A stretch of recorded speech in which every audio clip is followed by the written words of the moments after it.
Okay, let's assemble a modified type B cell. In this cell, the membrane is already sputtered with catalyst, and so the membrane itself becomes the working electrode. It's a relatively large volume cell, so we can put some high flow through it, meaning no issues with bubbles. You can see here I've already fitted the spacer. That spacer stops any interaction between the working electrode and the metal support. We've put the sputtered membrane over the frit. My sputtering setup creates circles, so I always end up with an arc unsputtered. That's okay as long as the frit is covered.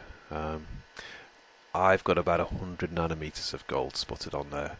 The optimum is about 400 nanometers. And then we can get the tape on.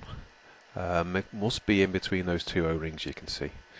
Okay, and then we fit the chamber on top of the support and make sure that tape matches up to the corner which is the most sputtered, so make sure that's in the right place, and then we can put the top on.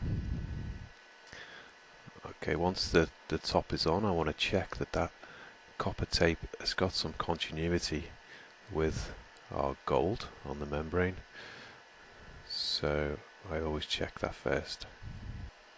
So get the chamber fitted to make sure that copper tape is opposite the reference electrode you can see there on the left, just to ensure they're not getting in each other's way.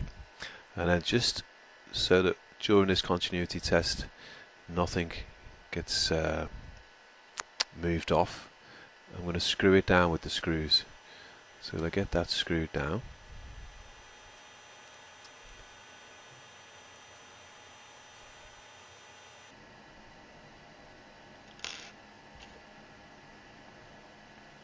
Okay, and then we can just do a quick continuity test. Make sure that we don't push too hard onto the membrane.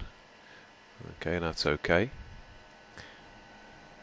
Got continuity there. And then we can remove those and get the reference electrode fitted.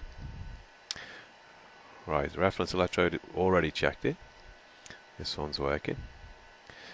You can see now I've took out the reference electrode screw, and then I can fit first the screw, then the bush, and then the O-ring. Now I always do this outside of the cell, I don't like pushing this reference electrode through the O-ring once it's inside. Just because it can be difficult to push it through.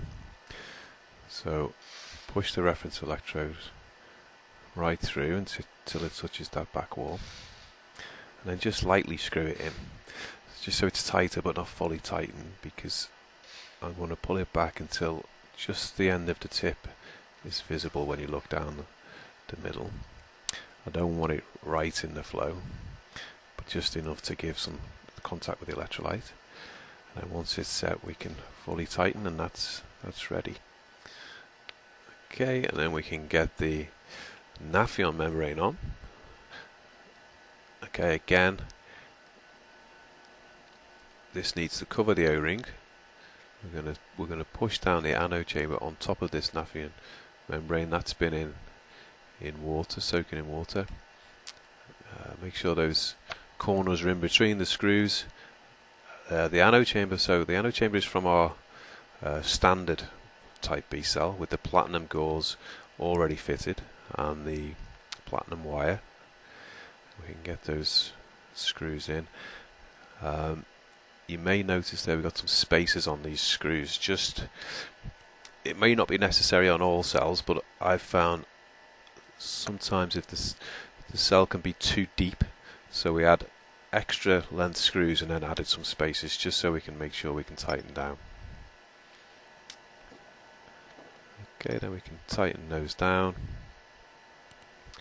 each one, and that's the modified B cell assembled, except for the ins and out from the cathode chamber and the anode chamber.